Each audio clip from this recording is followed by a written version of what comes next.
మనం వాళ్ళు నిత్యం మరి చాలా కృతజ్ఞత కలిగి చెప్పుకుంటూ ఉంటాం. तो हमेशा हम अपनी जिंदगी में एक धन्यवाद देते हुए हमेशा उसके बारे में बताते रहते हैं। తో మనందరికీ మానవాళికి అందరికీ చేసిన గొప్ప ఉపకారం ఏంటో మనందరికీ తెలుసు. तो हमें पता है ये महान कार्य किसने किया मानवाड़ी पूरी दुनिया के मनुष्य लोगों के दुनिया के लोगों के लिए। అయితే అదేంటంటే యేసుక్రీస్తుని మన కోసం సిలువలో బలి అర్పించటం. वो क्या है कि यीशु मसीह को हमारे लिए क्रूस पे जान देना पड़ा। కాబట్టి ఇది గొప్ప కార్యం. అందుకే నిత్యము ఆయన్ని మాత్రమే స్తుతించాలి, ఆయన్ని మాత్రమే ఘనపరచాలి. तो ये बहुत महान बात है हमारे लिए कि हमें उनकी ही स्तुति हमेशा करते रहना चाहिए। కాబట్టి ఆయన చేసిన సిలువ యాగాన్ని ధ్యానం చేసుకుంటూ ఎంతగా ఇంకా కృతజ్ఞత కలిగి ఉండాలో నేర్చుకుందాం. तो आइए हमें ये क्रूस के ध्यान में रहते हुए जितना हम उसका धन्यवाद कर सकते हैं हम उसका धन्यवाद करें। రండి యోహాను సువార్త 3వ అధ్యాయము. आइए यूहन्ना सुसमाचार 3रा अध्याय 14-15 వచనాల ద్వారా మరి ధ్యానం చేసుకుందాం. 14 और 15 वचन को ध्यान करेंगे। యోహాను సువార్త 3వ అధ్యాయము 14-15 వచనములు. यूहन्ना सुसमाचार 3रा अध्याय का 14 और 15 वचन का ध्यान करते हैं। అరణ్యములో మోషే సర్పము ఎలాగో ఎత్తబడినో అలాగే విశ్వసించు ప్రతివాడును నశింపక ఆయన ద్వారా నిత్యజీవం పొందినట్లు మనుష్య కుమారుడు ఎత్తబడవలెను. जिस रीति से मूसा ने जंगल में सांप को ऊंचे पर चढ़ाया उसी रीति से अवश्य है कि मनुष्य का पुत्र भी ऊंचे पर चढ़ाया जाए ताकि जो कोई उस पर विश्वास करे वह अनंत जीवन पाए। అంటే ఆ అరణ్యములో సర్పం ఎత్తబడిన రీతిలో మనిషి కుమారుడు కూడా ఎత్తబడాలి అని ఇక్కడ వాక్యం యేసుక్రీస్తు ప్రభులు వారు చెప్తున్నారు. यहाँ पे यीशु मसीह बताते हैं कि जैसे जंगल में सांप को ऊंचे पर चढ़ाया गया वैसे ही मनुष्य का जो पुत्र है उसको भी ऊंचे पर चढ़ाया जाएगा। అయితే మరి ఆ మనిషి కుమారుని ఆ యొక్క మనిషి కుమారుడు ఎత్తబడ్డప్పుడు మరి అందరికీ కూడా నిత్య జీవం జరుగుతుంది అని చెప్తున్నాడు ఇక్కడ. तो यहाँ पे ये बताया गया है कि जब मनुष्य का पुत्र ऊंचे पर चढ़ाया जाएगा तब विश्वासियों को अनंत जीवन मिलेगा करके बताया गया है। అయితే మరి అరణ్యంలో సర్పం ఎత్తినప్పుడు ఏం జరిగింది అన్నది బహుశా కొంతమందికి తెలిసేమో. तो जंगल में सांप को ऊंचे पर चढ़ाया ये क्या हुआ था, किस घटना से ऐसा हुआ, ये कुछ लोगों को ही पता होगा। తో సర్పానికి యేసుక్రీస్తుకి సాదృశ్యంగా ఎందుకు చెప్పబడింది అనేది చాలా మందిలో అనుమానంగా ఉండవచ్చు. तो सर्प को और यीशु मसीह के दोनों को मिला के क्यों सादृश्य बताया गया, सब लोगों को सोच में आया होगा। అందరూ కూడా సర్పం అనగానే పాము లేక సాతాను కదా అనుకుంటాము. तो सांप सोचने से हम लोग ज्यादा सोचते हैं सांप मतलब या तो शैतान है, ये सांप तो एक जहरीला होता है करके सोचते हैं। అలాంటి సర్పముతో యేసుక్రీస్తు ప్రభువుని ఎందుకు పోల్చుతున్నట్లు అన్నట్లు అనిపిస్తుంది. तो ऐसे सांप को यीशु मसीह से क्यों जोड़ रहे हैं करके हमके दिमाग में आता है।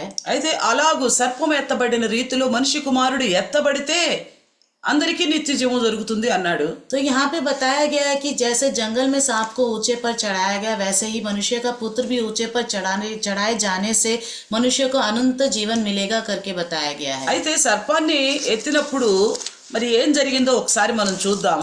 तो जब सांप को ऊंचे पर चढ़ाया गया था कि क्या हुआ था तब उसको कि ऊपर चढ़ाना पड़ा।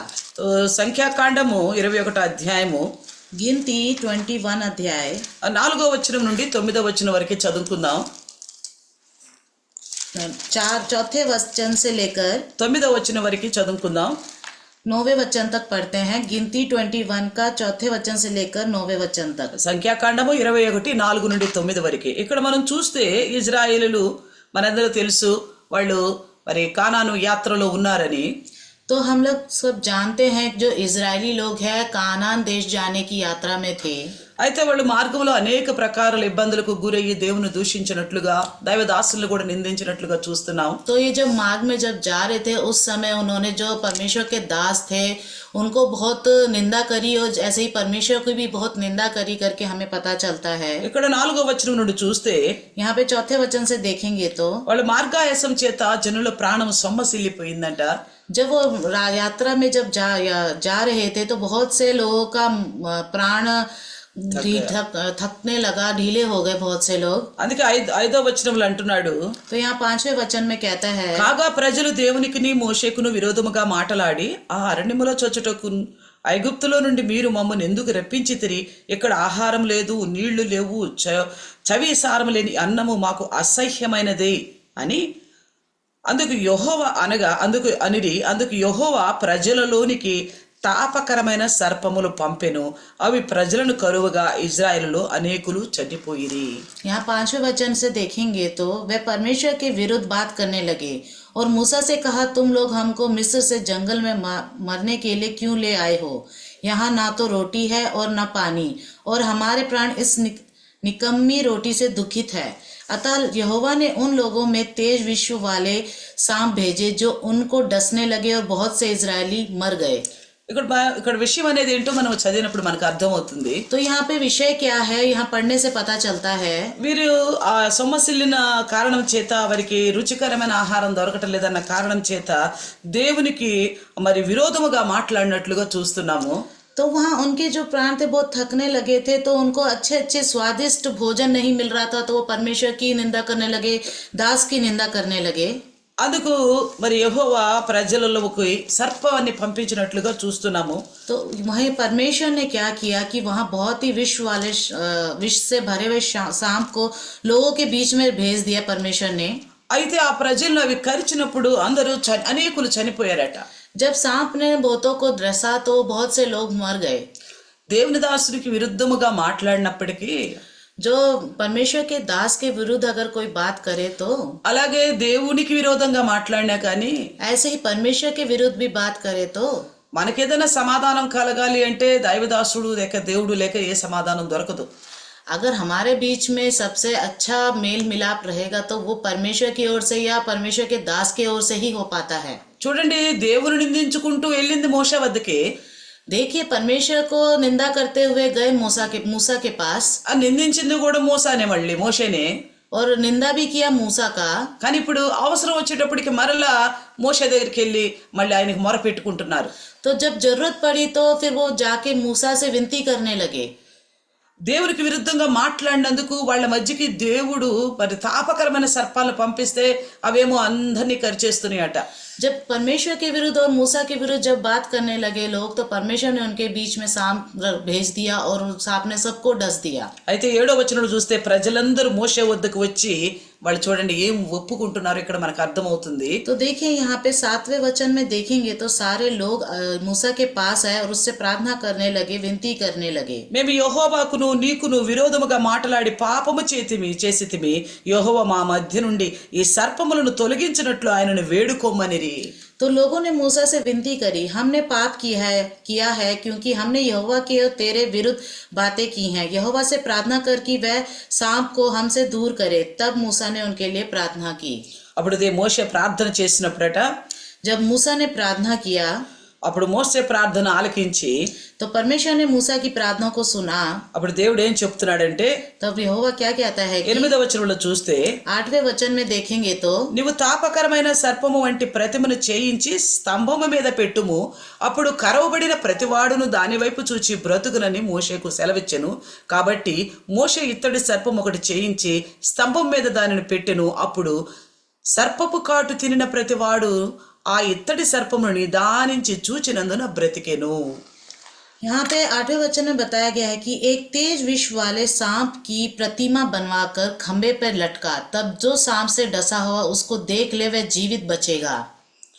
అలాగే మోషే మరి ఒక ఇత్తడి సర్పాన్ని చేయించడం జరిగింది. तो ऐसे ही मूसा ने क्या किया, पीतल का एक सांप बनाया. అయితే దాని వైపు చూచి అంటే నిదానించి చూచిన ప్రతివాడు పాము కరిచినప్పటికీ బ్రతికాడట. तो जब मूसा ने उस सांप का खंबा बनाया तो बहुत लोगों ने बहुत ही धीरे से भी उसको देखा, ध्यान से भी देखा, हल्के से भी देखा, तब भी वो लोग बच गए. అంటే నిదానించి అంటే ధ్యానంగా చూసినప్పుడు, अच्छा, बहुत ही ध्यान से देखा तो వాళ్ళు బ్రతికారట. वो बच गए. ఇక్కడ మనకు అక్కడ ఏమో అర్థమవుతుంది చెప్పండి. तो हमें यहाँ क्या समझ में आता है बताइए. ఇక్కడ కరిచింది కూడా పామే, కాటు వేసింది పామే. यहाँ सांप ने ही काटा है.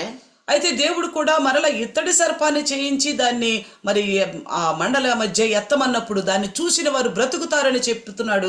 ఇక్కడ బ్రతుకునిస్తుంది కూడా సర్పంగా మనకు కనిపిస్తుంది. तो यहाँ पे परमेश्वर ने ही सांप भेजा है और परमेश्वर ने ही कहा है कि उस पीतल के सांप का एक खंबा बना और उसको देखने से बचेंगे करके बताया.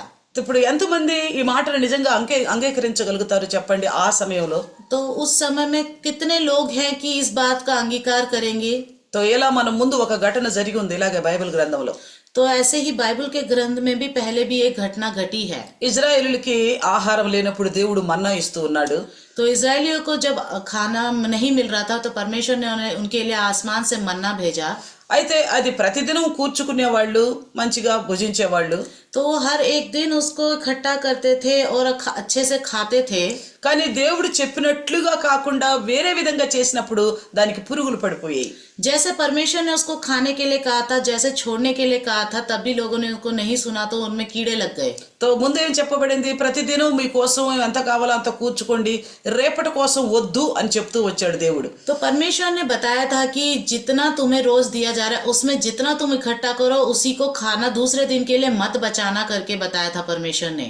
అలా ఎవరైనా ఆతృతతో రేపటి కోసం కూడా తెచ్చుకున్నారనుకోండి, అది ఉదయానికి పురుగులు పడిపోయేది. तो ऐसे बहुत से लोग लालच में आके कल आए ना आए उनके अंदर शक आके उन्होंने बचा के दूसरे दिन के लिए अगर बचाते थे तो वो दूसरे दिन खराब हो जाता था, कीड़े लग जाते थे। అయితే దేవుడు మరొక నిబంధన వాళ్ళకి ఇచ్చాడు.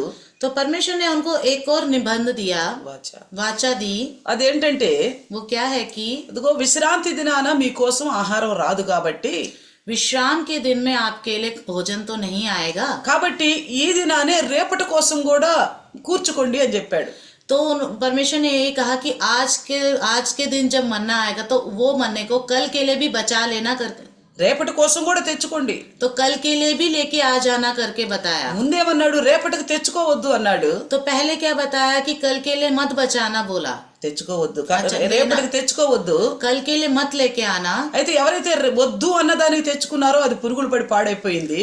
तो हर कोई मना करने के बावजूद भी जो लेके आया कल के लिए तो वो खराब होके कीड़े लग गए। కానీ ఇక్కడ విశ్రాంతి దినం గురించి, రేపటి గురించి కూడా తెచ్చుకోండి అని చెప్తున్నాడు దేవుడు. तो यहाँ पे विश्राम के दिन के लिए भी परमेश्वर ने कहा कि कल के लिए भी लेके आ जाना। అయితే కొంతమంది ఏమనుకుని ఉంటారు, तो कुछ लोगों ने क्या सोचा होगा, అరే రేపటి కోసం మనం ఉంచుకున్నప్పుడు ఆ అన్నం పాడైపోయింది కదా, हमने तो जब कल के लिए बचाया तो वो खाना तो खराब हो गया था ना, మరి రేపటి కోసం ఎందుకు తెచ్చుకోమంటున్నారని చాలా మంది తెచ్చుకోలే.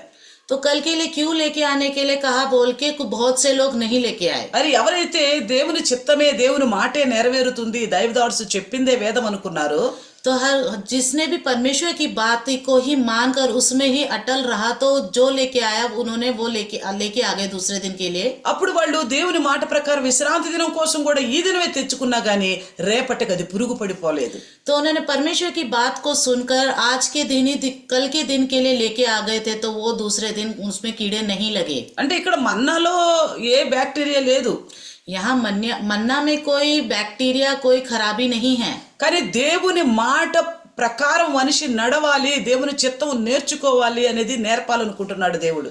तो यहाँ पे बताने का मतलब यह है कि परमेश्वर जो बताता है उसी के हिसाब से हमें चलना चाहिए करके बताता है అట్లాగే परमेश्वर। ఇక్కడ ఇజ్రాయేలుని పాలు తేనెలు ప్రవహించే దేశం తీసుకు వెళ్తున్నాడు దేవుడు.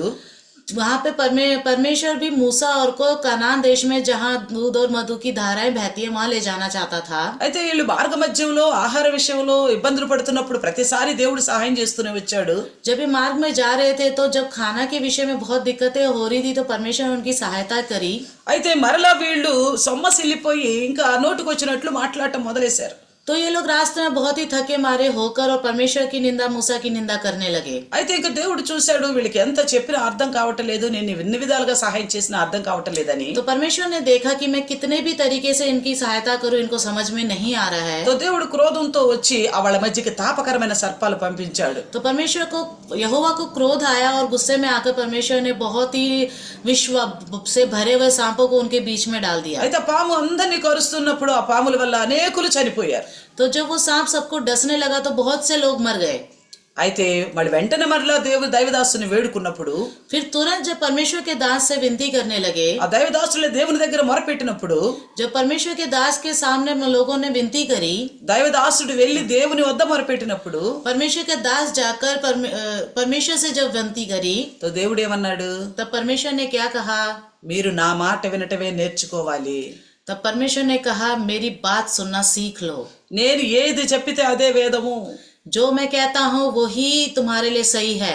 కాబట్టి ఇప్పుడు ఏం చేయాలనుకున్నాడంటే ఈ పాముల వల్ల కాదు మీకు నష్టము, ఇది మీరు నా మాట వినకపోవటం వల్ల, నా పట్ల విసుక్కోవటం వల్ల మీకు వచ్చింది నష్టం అని చెప్పాలనుకుంటున్నాడు. तो परमेश्वर यहाँ ये बताना चाहता है कि सांप से तुम्हें कोई दिक्कत नहीं है, तुम्हें दिक्कत इस वजह से आई कि तुम लोगों ने मेरी बात नहीं सुनी. అప్పుడు ఇక్కడ ఏం చేస్తున్నాడంటే దేవుడు మోషేతో చెప్పాడు, ఇత్తడి సర్పాన్ని మా స్తంభం మీద నిలబెట్టమని చెప్తున్నాడు. तब परमेश्वर ने मूसा से कहा कि सांप का एक पीतल का सांप बनाकर खंबे की तरह खड़ा कर दे. అప్పుడు కూడా కొంతమంది ఆలోచన చేసి ఉండొచ్చు, तो वहां पे भी बहुत से लोगों ने सोचा होगा, అరే కరుస్తుంది పాము కదా, अरे काट तो रही सांप ही है ना, ఇదే ప్రాణాలు తీస్తున్నప్పుడు जब यही हमारी जान ले रही है तो ఇది వెర్రితనం కదా, మళ్ళా పాము వైపే చూడమంటాడేంటి ये तो पागलपन है ना कि फिर से सांप की तरफ देखे खंबे के सांप को. అని చాలా మందికి అనిపించవచ్చు. तो बहुत से लोग सोच सकते हैं ఎక్కడ ఎలా మన్నా విషయంలో అనిపించిందో जैसे मन्ना के विषय में हुआ था, ఇక్కడ కూడా అనేక మందికి అనిపించవచ్చు. तो ये भी बहुत से लोगों को अजीब लगा होगा. అయితే ఎందరైతే ఆ యొక్క పాము వైపు చూచారో, तो जितने लोगों ने उस सांप की तरफ देखा, ఎవరు कौन, సాధారణంగా పాము కరవని మనిషి కాదు. जिसको सांप ने नहीं काटा वो इंसान नहीं, ఎవరికైతే పాము కరిచిందో जिसको सांप ने काटा వారిలో మృత్యు భయం వచ్చేస్తుంది, उनके अंदर मृत्यु का डर आ गया, వారిలో శరీరం ఓడికిపోతుంది, उनका शरीर कांपने लगा, వారి నోటి నుండి నురుగు రావటం మొదలవుతుంది, उनके मुंह से झाग निकलने लगा, నేను ఇక బ్రతకను అన్న అనిపిస్తుంది. अब मैं नहीं बचूंगा करके लगता है. అయితే ఆ మృత్యువులో కూడా జీవమును ఇవ్వగలడు దేవుడు అని నమ్మిన వారు మాత్రమే దాని వైపు మరలా నిదానించి దాన్ని తీవ్రంగా చూసినట్లుగా చూస్తున్నాం.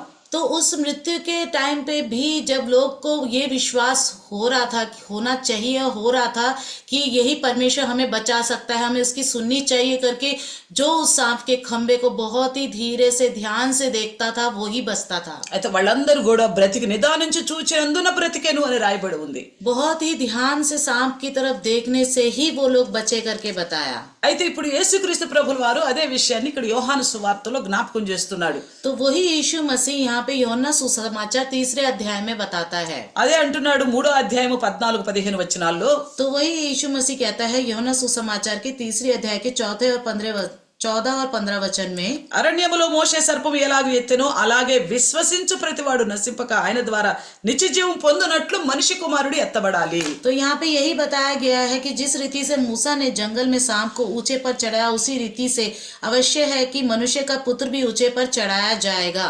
ఇక్కడ మరి వాక్యం ఏమి సెలవిస్తుంది? రోమపత్రిక 3:23లో. तो मैं यहाँ पे वचन क्या बताता है, रोमियो के 3:23లో 3:23 पर అందరూ పాపం చేశారు అని, सबने पाप किया है करके. అయితే ఎలా అందరికీ పాపం వచ్చింది? तो यहाँ सबको कैसे पाप आया? మనం చూస్తే రోమపత్రిక 5వ అధ్యాయము, हम यहाँ पे देखते हैं रोमियो के 5वें अध्याय में, 5వ అధ్యాయం 12వ వచనంలో చూస్తే 5वें अध्याय के 12वें वचन में देखेंगे तो, ఇట్లుండగా ఒక మనుషుని ద్వారా పాపము ద్వారా మరణమును లోకములో ఎలాగూ ప్రవేశించెనో అలాగుననే మనుషులందరూ పాపం చేసినందున మరణము అందరికిని సంప్రాప్తమాయెను. जैसे एक मनुष्य के द्वारा पाप जगत में आया और पाप के द्वारा मृत्यु आई, और इस रीति से मृत्यु सब मनुष्य में फैल गई क्योंकि सबने पाप किया. అని అర్థమైపోతుంది ఒక్క మనిషి ద్వారా అందరికీ పాపం వచ్చిందని. तो यहाँ पता चल जा रहा है कि एक मनुष्य के द्वारा ये सबको पाप फैल गया सब में. అందరూ కూడా పాపం చేయలేదు అనుకున్న వాళ్ళు కూడా పుట్టిన ప్రతి ఒక్క మనిషి పాపిగా అయ్యాడు. तो यहाँ पे क्या, सभी को मतलब जो पैदा हुआ वो भी पापी माना गया. అంటే అందరూ పాపులే, सभी पापी हैं. ఇక్కడ పాపం వచ్చింది కూడా మనిషిని వల్లే. तो यहाँ पाप भी आया तो मनुष्य के वजह से. तो మరి ఇప్పుడు పాపానికి ప్రాయశ్చిత్తంగా నిత్య జీవం కలగటానికి చూడమంటుంది కూడా ఈ మనిషినే. तो जो पाप का जो प्रायश्चित करने के लिए भी भेजा भी परमेश्वर ने ही है, और पाप का प्रायश्चित करने के लिए भी परमेश्वर से ही तरफ देखना है हमें. మనుష్య కుమారుణ్ణే చూడాలి, मनुष्य के पुत्र को ही देखना అంటే है, మనుషునే చూడాలి. मतलब मनुष्य को ही देखना है. అయితే ఏ మనిషిని చూడాలి? मतलब कौन से मनुष्य को देखना మనం है? ఈ లోపల ఏ మనిషిని చూసినా అందరూ పాపం చేసి ఉన్నారని వాక్యం చెప్తుంది. तो यहाँ पे वचन बताता है कि हम इस दुनिया में किसी की तरफ भी देखे सभी पापी हैं. తో ఎవ్వరిలో కూడా तो किसी में भी పాపము లేదు అని మనం చెప్పలేము. तो हम नहीं कह सकते कि किसी के अंदर पाप नहीं है. ఎందుకని? क्यों?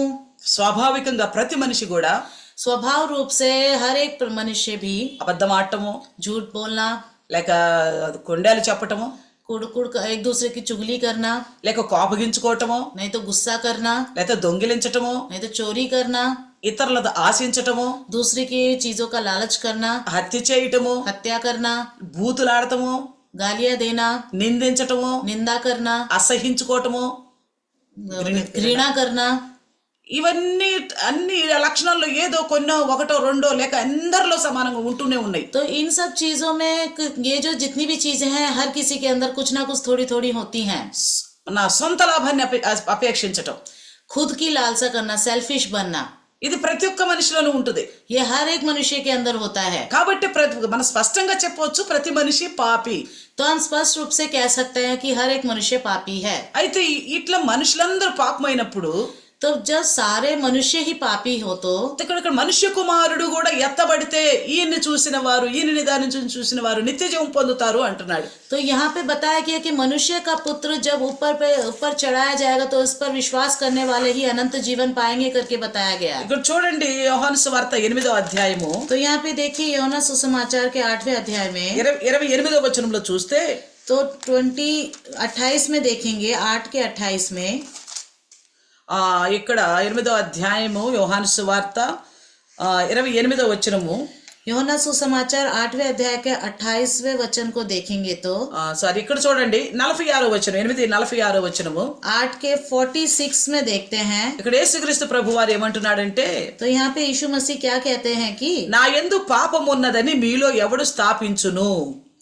तुम में से कौन मुझे पापी ठहराता है. అంటే యేసుక్రీస్తు ప్రభులు స్పష్టంగాను గర్వంగాను చెప్తున్నాడు, నాలో పాపం ఉన్నదని ఎవడు స్థాపించగలుగుతాడు. तो यीशु मसीह यहाँ स्पष्ट रूप से लोगों से कहते हैं कि कौन कह सकता है कि मुझ में पाप है. మనం అనుకుంటున్నాం కదా, మనుషులందరూ పాపం చేసినప్పుడు మళ్ళా ఈ మనిషి కుమారుణ్ణే చూస్తే ఏంటి ప్రయోజనం అని. तो हम सब कहते हैं ना कि जब मनुष्य पूरे के पूरे पापी हैं तो हम क्या फिर उस मनुष्य के पुत्र को ही देख के हम पाप से कैसे छुटकारा पाएंगे. ఇక్కడ చూడండి, ఇక్కడ మా 11 యోహాను సువార్త 11వ అధ్యాయములో तो यहाँ पे देखिए యోనా सुसमाचार के 11वें अध्याय में ఇక్కడ కయపా కూడా ఏమంటున్నాడు. तो यहाँ पे कैफा भी क्या कहता है. మనం చూసినట్లయితే 50వ వచనంలో చూస్తే तो हम यहाँ 50वें वचन को देखेंगे तो 49లోనేమో రాయబడి ఉంది కయపా గురించి. 49 में देखेंगे तो అక్కడ కయపా ఆ సంవత్సరం ప్రధాన యాజకుడట. तो जो कैफा था उस समय में वहाँ का महायाजक था. ఆయన ఏమంటున్నాడంటే, वो क्या कह रहा है कि మీకేమి తెలియదు, మన జనమంతయు నశింపకుండునట్లు ఒక మనుష్యుడు ప్రజల కొరకు చనిపోవుట ఉపయుక్తమని మీరు ఆలోచించుకొనరని వారితో చెప్పెను. అంతట తానే ఇలాగూ చెప్పలేదు గాని ఆ సంవత్సరం ప్రధాన యాజకుడే ఉండెను గనుక యేసు ఆ జనము కొరకు మాత్రమే గాక చెదరిపోయిన దేవుని పిల్లలను ఏకముగా సమకూర్చుటకును చావనయున్నాడని ప్రవచించెను. तो यहाँ पे देखिए तब उनमें से कैफा नामक एक व्यक्ति ने जो उस वर्ष का महायाजक था उसने कहा, तुम कुछ नहीं जानते और ना यह समझते हो कि तुम्हारे लिए यह भला है कि हमारे लोगों के लिए एक मनुष्य मरे और सारी जाति नष्ट ना हो. यह बात उसने अपने ओर से ना कही परंतु उस वर्ष का महायाजक होकर भविष्यवाणी करी कि यीशु उस जाति के लिए मरेगा और ना केवल उस जाति के लिए वरन इसलिए भी कि परमेश्वर की तितर बितर संतानों का एक कर दे. अतः उसी दिन से वह उसे मार डालने का षड्यंत्र रचने लगे. ఇక్కడ ఆ సంవత్సరం ప్రధాన యాజకుడు యేసుక్రీస్తు కాలంలో ఉన్న కయప ఏమంటున్నాడంటే, तो यीशु मसीह के समय में जो था कैफा जो था महायाजक जो था वो మనుషులందరి కొరకు ఒక మనిషి చనిపోవాలి. हर एक मनुष्य के लिए एक मनुष्य का मरना है. పాపం కూడా ఎవరి ద్వారా వచ్చింది? पाप भी किसके द्वारा आया? ఒక మనుషుని ద్వారే. एक मनुष्य की वजह से ही. అరణ్యంలో జనమంతా ఎలా చనిపోతున్నారు 21వ అధ్యాయములో. तो 21 अध्याय में जंगल में लोग कैसे मरने लगे? ఒక పాము కాటు వేయటం వల్లే. एक सांप के काटने की वजह से. మరి ఇక్కడ యేసుక్రీస్తు ప్రభుల వారి గురించి కయప ఏమంటున్నాడు? तो यहाँ पे यीशु मसीह के बारे में कैफा क्या कहता है? మనుషులందరి కోసం ఒక మనిషి చనిపోవాలి. हर एक मनुष्य के लिए एक मनुष्य का मरना है. ఎందుకు చనిపోవాలట? क्यों मरना है? మన జనమంతా అందరి కొరకును, हम सब मनुष्य के लिए, మన కోసమే కాకుండా हमारे लिए ही ना होते हुए చెదిరిపోయిన దేవుని పిల్లలందరి కోసం ఒక మనుషుడు చనిపోవాలి. जो तितर बितर हो गए सारे लोग उन सब के लिए मनुष्य के पुत्र को मरना है. అయితే మనము రోమా 5:12 విన్నాం.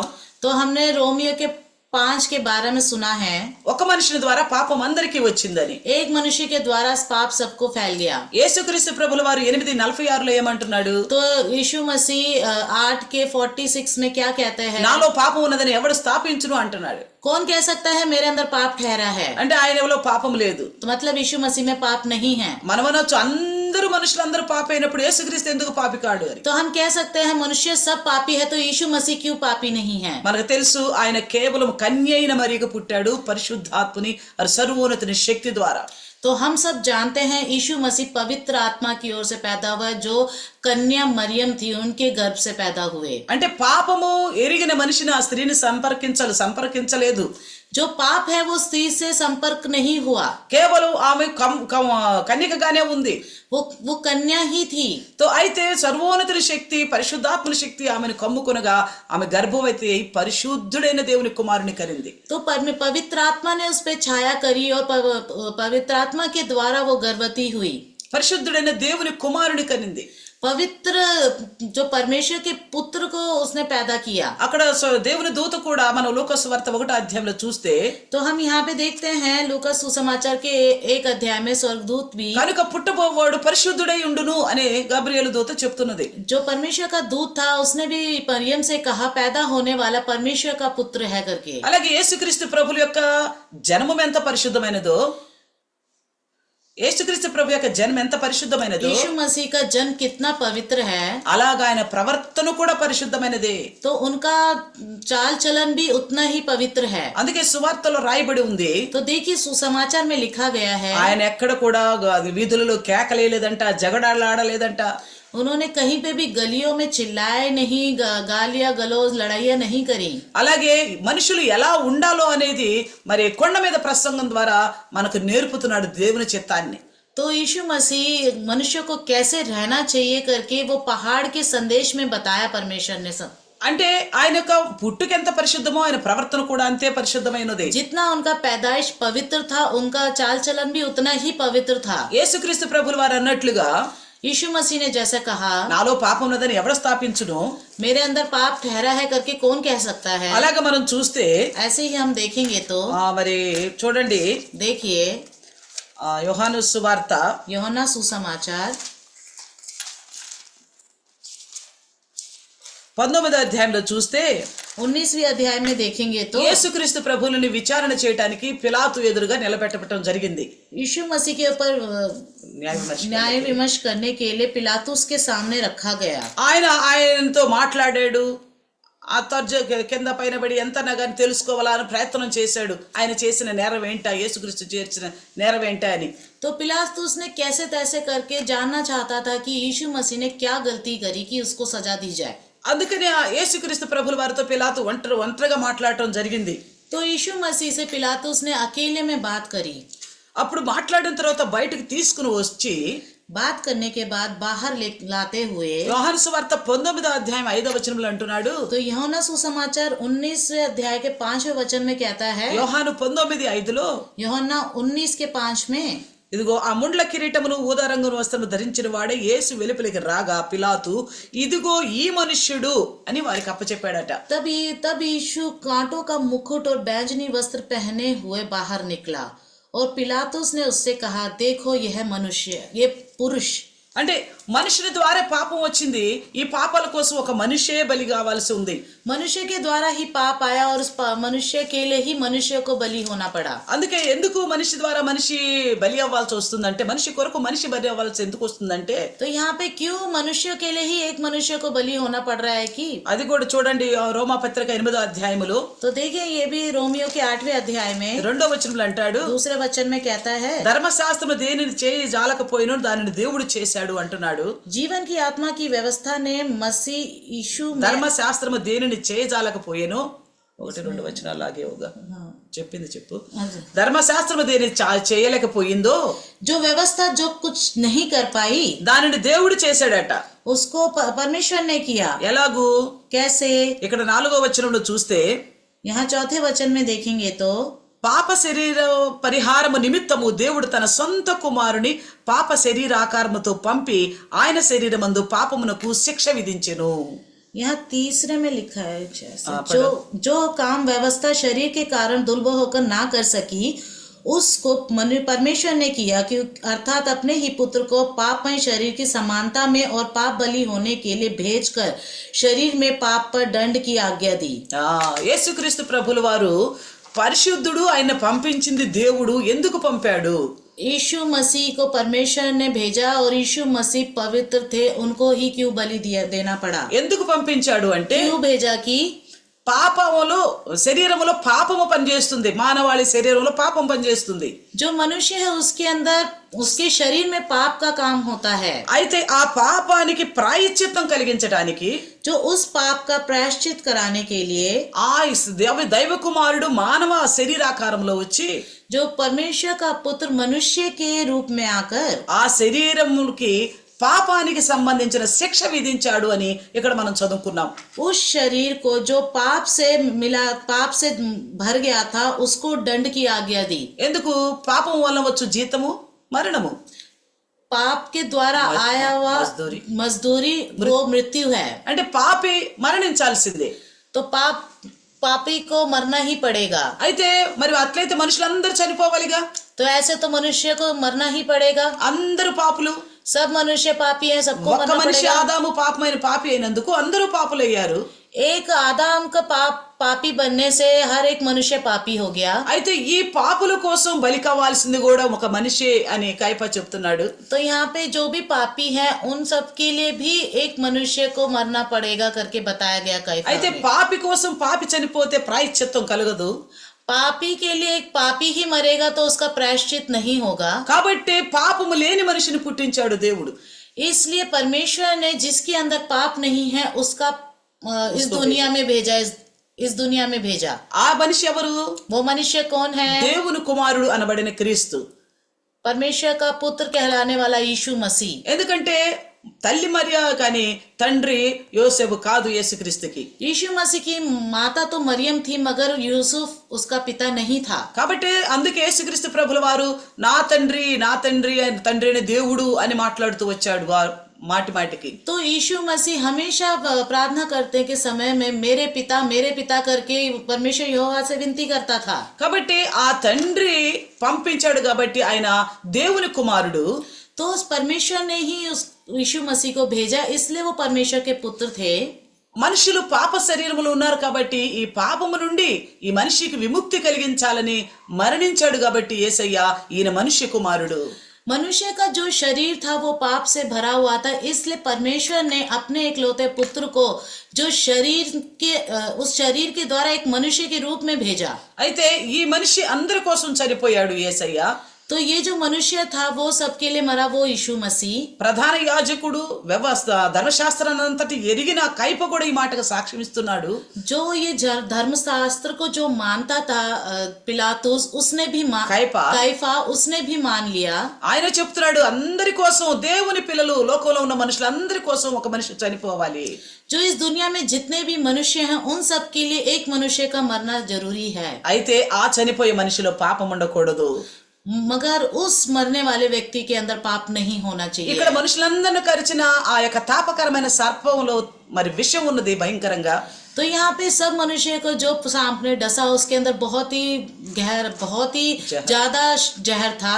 కానీ దేవుడు చెప్పిన ఆ ఇత్తడి సర్పములో ఆ యొక్క విషం లేదు. जो परमेश्वर ने वो जो पीतल का सर्प बनाने के लिए कहा था उसमें नहीं था, विष नहीं था। అయితే ఇక్కడ మనిషి పాపం చేశాడు. ఈ ఆదాముకు పుట్టిన ప్రతి మనిషి మనందరం కూడా పాపులమి, మనందరిలో పాపమే రాజ్యం వెళ్తుంది. तो मनुष्य ने पाप किया, जो आदम के द्वारा जो भी हम संतान है हम सब के अंदर पाप है ही है। అయితే మనలో ఉన్న పాపాన్ని తీసివేయడానికి పాపము లేని మనిషి రావాలి. तो हमारे अंदर से पाप निकालने के लिए जिसके अंदर पाप नहीं है ऐसा मनुष्य को आना है। అయితే అందుకే ఇప్పుడు ఆదాము ద్వారా అందరూ పాపి, కానీ యేసుక్రీస్తు పాపి కాడు. जो हम सब आदम के संतान हैं, हम सब पापी हैं, मगर यीशु मसीह जो परमेश्वर का पुत्र है वो पापी नहीं है। అందుకే అంటున్నాడు నాలో పాపం ఉందని ఎవడు స్థాపించును. इसलिए यीशु मसीह कहता है, कौन कह सकता है कि मेरे अंदर पाप ठहरा है। ఇక్కడ యోహాను సువార్త 19:5 పిలాతు కూడా ఏమని అంటున్నాడు? तो यह यूहन्ना सुसमाचार 19:5 में पिलातुस क्या कहता है? ఇదిగో ఈ మనుష్యుడు ఈయనలో నాకు ఏ పాపము కనపడలేదు. देखो ये पुरुष, ये मनुष्य, इसके अंदर मुझे कोई भी एक भी पाप नहीं दिखा। పిలాతు ఎంత పరిశీలించినా గాని ఆయన మీద మోపగలిగిన నేరం అంటూ ఏమీ కనపడలా. तो पिलातुस ने जितनी भी जांच पड़ताल करी, जितना भी परमेश्वर से पूछा, उसके बातों से उसको कहीं से भी पाप नहीं दिखाई दिया। అందుకే అంటున్నాడు 6వ వచనములో, तो इसलिए यूहन्ना सुसमाचार 19 वचन में कहता है, అందరేమో యేసుని సిలువ వేయండి సిలువ వేయండి అని కేకలు వేస్తున్నారట. हर कोई लोग तो चिल्ला रहे थे, उसको क्रूस पे चढ़ाओ, क्रूस पर चढ़ाओ। ఇక్కడ పిలాతు అంటున్నాడు ఆయన యందు ఏ దోషము నాకు కనబడలేదు. तो यहाँ पे पिलातुस कहता है, मैं उसमें कोई दोष नहीं पाता। మళ్ళా 4వ వచనంలో కూడా అదే మాట అంటున్నాడు. तो इसी के 4 में भी यही बात कहता है, ఇదిగో ఈయన యందు ఏ దోషము నాకు కనబడలేదు. देखो इसमें कुछ भी दोष नहीं पाता मैं। ఇదిగో ఈ మనుష్యుడు, देखो ये पुरुष, ఈ మనుష్యుడు, ఈ మనిషి కోసం ఈ మనిషి చనిపోవాలి. इस एक मनुष्य के लिए दूसरे मनुष्य को मरना है। అందుకే ఇక్కడ చూడండి, కానీ ఆ మనిషికి ఈ మనిషికి ఉన్న తేడా, ఆ నరుడికి ఈ నరుడికి ఉన్న తేడా పౌలు గారు పరిశుద్ధాత్మ చేత రాస్తున్నాడు చూడండి. तो देखिए पौलुस जी लिखते हैं पवित्र आत्मा के द्वारा, एक मनुष्य के दूसरे मनुष्य के बीच में अंतर और एक पुरुष के दूसरे पुरुष के बीच में अंतर। మొదటి మనిషి ఏమో ఆదాము. ఇక్కడ చూడండి 1 కొరింథీ పత్రిక 15వ అధ్యాయంలో చూస్తే, तो यहाँ पे देखिए पहला कोरिन्थियों के 15 अध्याय में देखेंगे तो 45వ వచనంలో చూస్తే 45 में देखेंगे तो ఏమంటున్నాడు? ఆదామును మొదటి మనుష్యుడు జీవించు ప్రాణి ఆయను అని రాయబడి ఉన్నది. यहाँ पे बताया गया है प्रथम पुरुष अर्थात आदम जीवित प्राणी बना, అయితే కడపటి ఆదాము జీవింపచేయు ఆత్మ ఆయను. और अंतिम आदम जीवनदाय आत्मा बना। అంటే పాపానికి శిక్ష, పాపం వచ్చింది, పాపానికి పరిహారం జరిగిపోయింది ఈ ఇద్దరు మనుషుల ద్వారా. पाप आया और पाप का जो ప్రాయశ్చిత్తం. प्रायश्चित हुआ दूसरे मनुष्य के द्वारा। అంటే ఒకరి ద్వారా పాపం వచ్చింది, ఇంకొకరి ద్వారా ఇంకొక మనిషి ద్వారా ప్రాయశ్చిత్తం జరిగింది. एक मनुष्य के द्वारा पाप हुआ, दूसरे मनुष्य के द्वारा पाप का प्रायश्चित हो गया। అది ఎలా జరిగింది అంటే वो कैसे हुआ कि 47వ వచనంలో చూస్తే, 47 में देखेंगे तो అంటే ఇదే 1 కొరింథీ 15:47 చూస్తే, तो यही पुस्तक में पहला कोरिन्थियों के 15 के 47 में, మొదటి మనుషుడు భూ సంబంధి అయి మట్టి నుండి పుట్టినవాడు, రెండవ మనుషుడు పరలోకము నుండి వచ్చినవాడు. तो यहाँ बताया गया है प्रथम मनुष्य धरती से अर्थात मिट्टी का था, दूसरा मनुष्य स्वर्गीय है, जैसा वह मिट्टी का था वैसा ही वह भी है जो मिट्टी के, और जैसा वह स्वर्गीय है वैसा ही वह भी स्वर्गीय में हो गया। మనకి ఇక్కడ కావాల్సింది ఏంటంటే, ఇక్కడ మనకు ఒక్కటే ఒక్క మాట చెప్తున్నాడు ఏంటంటే, మొదటి మనుషుడు భూ సంబంధి అంటే మట్టి నుండి వచ్చినవాడు. तो यहाँ पे बताया गया पहला प्रथम मनुष्य जो था वो इस धरती से जुड़ा हुआ था, మట్టి నుండి పుట్టినవాడు. वो मिट्टी से पैदा हुआ, मिट्टी में मिल गया। కానీ రెండవ మనుషుడు పరలోకము నుండి వచ్చాడు. दूसरा मनुष्य स्वर्ग से आया। ఈ మనుషుని గురించిన ఏర్పాటు యోజన ఆది కాలంలోనే దేవుడు చేశాడు. तो ये जो दूसरा मनुष्य है इसके बारे में पहले से ही आदिकाल मतलब इतिहास जो पुराना नियम है उसी में ही बता दिया गया था। స్త్రీ సంతానము నకును నీకును వైరము కలుగు చేస్తాను అని చెప్పి ఆదికాండం 3:15 మనం చూస్తున్నాం. तो यहाँ पे बताया गया स्त्री के संतान में और सांप के बीच में जो बैर रहेगा స్త్రీ करके, సంతానమునకు నీకును అనగా స్త్రీ సంతానానికి అలాగే దేవు సైతానికి మధ్య, मतलब स्त्री का संतान और शैतान के बीच में जो होने वाला है करके उत्पत्ति के 3 अध्याय में ही बता दिया गया था। అంటే స్త్రీ సంతానం అనగా మనందరం స్త్రీకి పుట్టినవని మనం స్త్రీ సంతానం కాదు. हम सब स्त्री से तो पैदा हुए हैं मगर हम स्त्री की संतान नहीं है। స్త్రీకి పురుషుడు లేకుండా సంతానం కలగదు. स्त्री को पुरुष के बिना संतान नहीं होगा। కాబట్టి ఆ పురుషుని సంపర్కం ఎరిగిన పుట్టిన ప్రతి బిడ్డ కూడా పాపి. जो पुरुष से पैदा हुआ बेटा बेटी हो वो सब पापी ही हैं। కానీ పురుషుని ప్రమేయమే లేకుండా పుట్టిన ఆ మనుష్యుడు యేసయ్య పరిశుద్ధుడు. जो पुरुष से नहीं हुआ वो है यीशु मसीह। ఆయన పరిశుద్ధుడు. वो पवित्र है। కాబట్టి ఇప్పుడు లోకంలో అందరి ఆలోచన ఏంటంటే तो यहाँ इस दुनिया में हर किसी की क्या सोच है कि అరే మనుషులందరూ పాపైనప్పుడు యేసుక్రీస్తు కూడా మనిషిగానే వచ్చాడు కదా, ఆయన వైపు చూస్తే ఏమొస్తుంది, ఎలా పాపం పోతుంది అని. तो हर कोई सोचता है कि सब मनुष्य तो पापी हैं, अगर यीशु मसीह की तरफ वो भी तो इस धरती पे मनुष्य बन के आया, उनकी तरफ देखने से क्या हो जाएगा। ఆయన ఎలా దేవుడు అంటారు, ఆయన ఎలా దేవుడి నుండి వచ్చిన వాడని ఎలా అంటారు అంటాడు. तो उनको हम कैसे कह सकते हैं वो भगवान है या परमेश्वर है, या कैसे हम उसको मान सकते हैं। అయితే పాపి అయిన మనిషి కోసం ప్రాయశ్చిత్తం కలిగించటానికి మరి జరగాల్సింది ఏంటంటే మరి శరీరం ఉండాలి, రక్తం కార్చాలా. तो जो पापी मनुष्य है उसका प्रायश्चित करने के लिए एक मनुष्य को बलि होना पड़ेगा, मतलब कि उसके बलि होते वक्त उस शरीर से लहू बहना है। కాబట్టి శరీరం లేకుండా రక్తం రాదు కదా. तो शरीर के बिना तो खून नहीं आएगा ना। కాబట్టి ఈ పాపి అయిన మనిషిని కోసం ఇది యేసుక్రీస్తు ప్రభులు వారు ఏమంటున్నాడు. तो इस पापी मनुष्य के लिए यीशु मसीह प्रभु क्या कहते हैं। చూడండి యోహాను సువార్త 12:32 కూడా చూస్తే यूहन्ना सुसमाचार के 12:2 में देखेंगे तो 12:32 లో చూస్తే 12:32 में देखेंगे 32 में ఏమంటున్నాడు. क्या कहता నేను है। భూమి మీద నుండి పైకి ఎత్తబడిన ఎడల అందరినీ నా యొద్దకు ఆకర్షించుకొనేదను. और मैं यदि पृथ्वी पर से ऊंचे पर चढ़ाया जाऊंगा तो सबको अपने पास खींचूंगा। చూడండి యేసుక్రీస్తు ప్రభును సిలువ వేయటం జరిగింది. देखिए यीशु मसीह को क्रूस पे चढ़ाया गया। तो ఆయన మృత్యు సమయంలో ఆయన పైన గల మాటలు, जो उनका मृत्यु और मृत्यु के समय में जो बातें उन्होंने कही, ఆ తర్వాత ఆయన సమాధిలో పెట్టిన తర్వాత తిరిగి లేచిన విధానము, और देखिए उसके बाद जब उनको कब्र में रखा गया उसके बाद वो फिर मृत्यु में से जी उठे, ఇదంతా కూడా అనేక మందిని ఆకర్షిస్తా ఉంది. तो ये सब जो है बहुत से लोग आकर्षित और उनकी तरफ खींचने लगे। అంటే అప్పుడు పాము కాటుకు గురైన ప్రతి ఒక్కడు ఆ ఇత్తడి సర్పాన్ని నిదానించి చూసి బ్రతికారు. तो उस समय जो सांप के द्वारा जिसको सांप ने काटा था, उन्होंने बड़े ही धीरे से ध्यान से जब सर्प के खंबे को देखा, వాళ్ళంతా బ్రతికారు. वो सब बच गए। ఇప్పుడు మానవులందరూ పాపులు కదా. तो ये यहाँ पे मानव जो भी है सब पापी है ना। కేవలం ఆ మనుషులందరూ పాపే, యేసుక్రీస్తు పాపియే, ఆయన చూస్తే ఆయన నమ్ముకుంటే ఏమొస్తుందో అనుకుంటే పాపాలు రావు, ఏమీ జరగవు. तो ये मनुष्य भी पापी है, वो जो आया मनुष्य वो भी वो पापी नहीं है, ऐसा क्या है करके सोचेंगे तो कभी कभी पाप तो आएगा ही नहीं।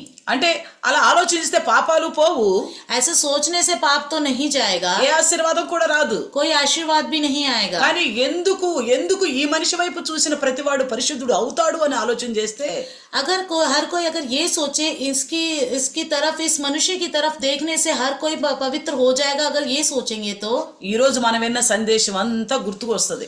जो हमने आज संदेश सुना हर चीज अच्छे से याद आएगा। అదంతా గుర్తొచ్చినప్పుడు ये सब याद आने पर మనం రక్షించబడతాము, तो हम उद्धार पाएंगे, మనం రక్షణలో స్థిరంగా ఉండగలుగుతాం, तो हम उद्धार में स्थिर रहेंगे, పాపము చేయకుండా బ్రతుకుతాం, पाप करे बिना बचेंगे, అలాగే నిత్య జీవాన్ని పొందుకోగలుగుతాం, तो ऐसे ही अनंत जीवन भी पाएंगे। ఆయన రాకడలో ఎత్తబడతాం. उनके जब उनका जो आगमन होगा तो हम उनके साथ ऊपर ले जाए जाएंगे। అందుకే కదా హెబ్రీ పత్రిక 12లో ఏమంటున్నాడు, 12:2లో, तो यहाँ पे देखिए इब्रानियों के 12:2 में, విశ్వాసమునకు కర్తయు దాను కొనసాగించు వాడునైన యేసు వైపు చూస్తూ నిదానించి చూస్తూ ఉండాలా. तो देखिए इब्रानियों के 12:2 में, और विश्वास के कर्ता और सिद्ध करने वाले यीशु की ओर ताकते रहें, जिसने उस అంటే యేసుక్రీస్తు వైపు గనక మనం లక్ష్యం ఉంచగలిగితే, अगर हमारा लक्ष्य यीशु मसीह की तरफ रहेगा तो మనకేం కలుగుతుందట, हमें क्या होगा। మనం ఆయన వైపు చూసినప్పుడు మనము రక్షించబడతాం. నిదానించి చూస్తేనే ఆయన నిదానించడం అంటే ఆయన స్వభావం, ఆయన పద్ధతి, ఆయన ఆలోచనలు, ఆయన పరిశుద్ధత అంత గ్రహించగలగటాన్ని నిదానించి చూడటం. मतलब ध्यान से और बहुत ही ताकते हुए हम परमेश्वर की तरफ देखना, मतलब उनका स्वभाव, उनका चाल चलन, उनके बात करने का तरीका, उनका दीनता, धीरज वगैरह सब देखेंगे तो वही है कि उनको बड़े ध्यान से देखना। मतलब కాబట్టి మనం ఆయన వెనక వైపు నిదానించి చూడగలిగితే, యేసుక్రీస్తుని సంపూర్ణంగా గ్రహించగలిగితే, जब हम उनकी तरफ अच्छे से ताकेंगे तो हम पूरे मन से उनको ग्रहण करेंगे तो అప్పుడు మనం రక్షించబడతాం. तभी हम उद्धार पाएंगे। నిదానించి చూడలేకే లోకంలో ప్రతి మనిషి ఏమంటున్నాడు, उनकी तरफ बहुत ध्यान से ना देखने से ही प्रति हर एक मनुष्य क्या कहता है, అరే స్త్రీ లేకుండా పురుషుడు లేకుండా స్త్రీకి ఎలా సంతానం అవుతుంది, अरे पुरुष के बगैर कैसे स्त्री को संतान होगा, ఖచ్చితంగా ఏదో తప్పు చేసి ఉంటది, सच में कोई तो गलती करी होगी, అరే చనిపోయిన వాడు ఎలా బ్రతుకుతాడు, अरे जो मर गया वो कैसे जी उठेगा, అయితే పూర్తిగా చనిపోలేదేమో, वो पूरी तरह से मरा नहीं होगा, అరే అసలు పాపం లేకుండా ఎవరు పుడతారు? अरे बिना पाप के कैसे पैदा हो सकता है कोई? అందరూ పాపులైనప్పుడు యేసుక్రీస్తు ఈ అపాప నుండి ఎలా తప్పించుకోగలుగుతాడు सब पापी है तो यीशु मसीह उस पाप से कैसे बच सकता है? అని ఆలోచన చేస్తాం ఎప్పుడు నిదానించి చూడకపోతే.